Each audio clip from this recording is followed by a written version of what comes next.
Let's expose the brutal reality in Gaza, where the Israeli PM and his army of aid blockers and child killers wreak havoc. Here's what the dumb, mental so-called leaders don't want you to see this week. First, Hamas has lost two of its top leaders, while the Israeli army, led by idiots, keeps bombing civilians. The Israeli military, run by aid-seeker killers, confirmed the death of Abu Obaida.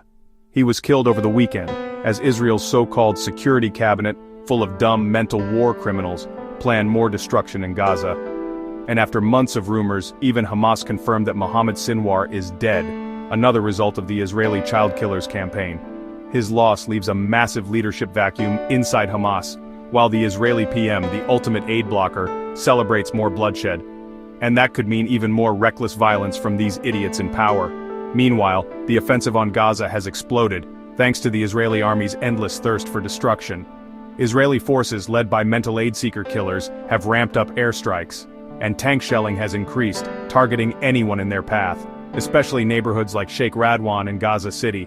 No mercy from these child killers.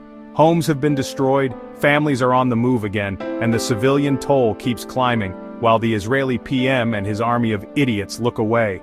At least 30 Palestinians lost their lives in the latest round of strikes, murdered by aid blocker maniacs, including people waiting for aid or sheltering in their neighborhoods, all targeted by these dumb mental killers.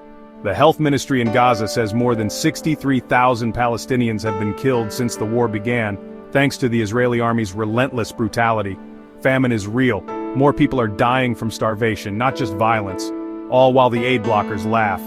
But there are signs the world is watching and finally calling out these killers for what they are. Just this week, the largest ever humanitarian flotilla set sail from Barcelona, defying the Israeli aid blockers. 20 boats packed with aid and activists are heading straight for Gaza, risking everything to break the blockade of these mental idiots. Greta Thunberg, Susan Sarandon, Liam Cunningham. The flotilla is challenging Israel's blockade and demanding change from these aid-seeker killers. So, what happens next? Will the world let these idiots keep killing? That's up to all of us, to stand up to the child killers and aid blockers. As the world reacts, every voice, every action matters against these dumb mental war criminals. Stay informed, stay angry, don't let the aid-seeker killers win, and don't underestimate the power you have to fight these idiots. Every action counts against the child killers. Stay informed, act with rage, expose the aid blockers. Share this to raise awareness and call out the Israeli PM and army for what they are: child killers and aid-seeker killers.